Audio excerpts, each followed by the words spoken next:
Why does it seem like some people get results effortlessly in their fitness or dieting, while others work overtime and still fail? You can put in months of effort, but the reality is that if you're not putting effort into the right places, it might not add up to very much. There's a principle called the 80-20 rule, which shows that what you put effort into matters a lot more than how much effort you put in. In this video, I'm going to show you how to cut out 80% of your effort and keep the 20% that counts, so your goals can actually be achieved. The past couple of years, I've started applying the 80-20 rule. I started out at the gym for the very first time. Honestly, I was putting in shockingly low effort into it, but the results were like kind of surprising. I was really making progress, way more than I expected to be making for how little effort I was putting in. And it's all because I had a very clear idea of what the 20% was, and I did literally just that. And since then, I've gotten really excited about the idea of the 80-20 rule, and I've started thinking about how to apply it everywhere. So, if trying to give 100% is what's causing me to fail, how is being lazy and doing less going to fix my progress? The first thing I want to introduce is two mindsets that I want you to think about. There's the lazy mindset and the all or nothing mindset. Whenever you have a goal that you want to achieve, the lazy mindset says, I'll just do things whenever I feel like it. But the all or nothing mindset is all about discipline. You make a big long list of all the things that you have to do, and if you miss one, it's a complete failure. Big example of this is the New Year's resolutions, right? And January 1st, there's miles of people lining up at the gym. They all have lots of motivation, but after a few weeks, they're just gone. The interesting thing is though, they don't tend to slowly drop off over time. It's more like a cliff. They go from 100% straight down to 0%. But actually, that area between 0 and 100% is exactly where we want to be. So here's me on day one of the gym. I was pretty skinny, I had no fat or muscle on me at all. And here's me after about 2 years of regular gymming. And how did I do that? Usually people tell you have to go to the gym like 5 days a week. You know, do leg day, back day, arm day. I was just going 2 days a week. The interesting thing is, I wasn't actually that motivated at all, really. I'm not someone who cares altogether that much about aesthetics. But what happened is, because I knew how little effort I had to put in order to get results, every single day I started to think to myself, might as well. I knew that if you just go to the gym and do like 30 minutes of the most important stuff, you'll actually get quite a lot out of it. So I just convinced myself to go. But of course, once you see someone putting in a fraction of the effort, but still getting results, the first question that comes to mind is, how is that fair? Surprisingly, the answer is just mathematics. There's a basic law that says, out of all the actions we could take, only a small fraction of them actually contribute to results. We call it the 80-20 rule. 20% of the effort leads to 80% of the results. So it was first discovered by a guy named Pareto. He noticed as he was farming, when he looked at the pea pods that he was producing, only 20% of the pods were producing 80% of the peas.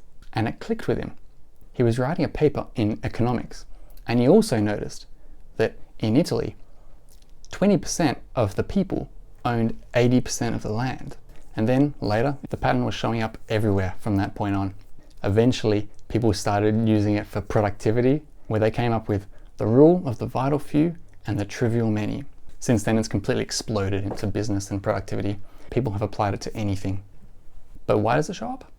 It comes from a statistical distribution. The one that most of us are familiar with is probably the normal distribution. It's very balanced and symmetrical. This is what happens when most of the values cluster around a certain point. The 80-20 rule comes from a power law, which is a completely different type of distribution. It starts out with almost all the values at 0, and they slowly fall down over time. But unlike the normal distribution, it gradually keeps going. This is called the heavy tail, and it means that there's tons of outliers with super high values. The main difference between them is that with normal distributions, outliers don't really matter. It's all about that central point. With the power law, only the outliers matter. This sort of extreme imbalance comes from systems with compounding or selection effects. Think of it like the rich get richer. You know how some people have so much money that they can use the money to make more money, and then use that money to make even more money, that's a compounding effect. It also comes about in networks with selection effects. Think about all the people on Facebook who have a certain number of friends. Most people have 0 friends, and some people have a bajillion friends. Because think about it, would you like to be friends with the person who has 0 friends or the person who has 1,000,000 friends? Almost everyone chooses the popular people, which causes them to become even more popular. So why does it show up in daily life so much? Because a lot of the things that we do have compounding effects. When we get better at something, we usually get better at getting better at it. And compounding effects like that happen all the time in daily life. So if the maths proves that success depends on the high value 20%, what does it look like to actually apply the 80-20 rule in our life? You figure out what the most essential parts are, you prioritize them, and then you cut out almost everything else. This is the difference between the good lazy and the bad lazy. Here's how you do it. Number 1, start with outcomes, not tasks. We need to have a crystal clear idea of what outcome we actually want. And each task only matters if it can achieve that outcome. There's a huge trap that we often fall into of doing busy work. You know, like small little tasks that feel like you're doing something, but don't actually add up to anything. A big example of this is with dieting. If you don't have a clear goal in mind, you might think that all you need to do is just eat healthy food. A lot of people try to eat nothing but salads, which is definitely healthy, or chicken and rice, which is definitely healthy, but it doesn't necessarily add up. But if I know that my goal is to have a low-calorie diet that also gives me enough nutrition to sustain me, I can probably find a more lazy way to eat that I can actually stick to. Number 2, focus on consistency of the essentials, not volume. Once you've identified our highest impact actions, commit to them 100%. And anything else that isn't essential, either drop it or change your mindset and think of it as a bonus that you could do, but you don't have to. Or better yet, consider the opportunity cost of what else you could be doing. And number 3, abandon the all or nothing mindset. The all or nothing mindset is that brittle strategy, like the New Year's resolutions, that seems really impressive, but then just completely collapses. Now, the core of the all or nothing mindset is actually self-doubt. If I've failed at something, a lot of times in the past, I might struggle to convince myself that I'm not going to fail again. And I try and find something to put faith in externally. If I just find the perfect routine, if I just find the perfect diet plan. I'm sure you've seen tons of these out there.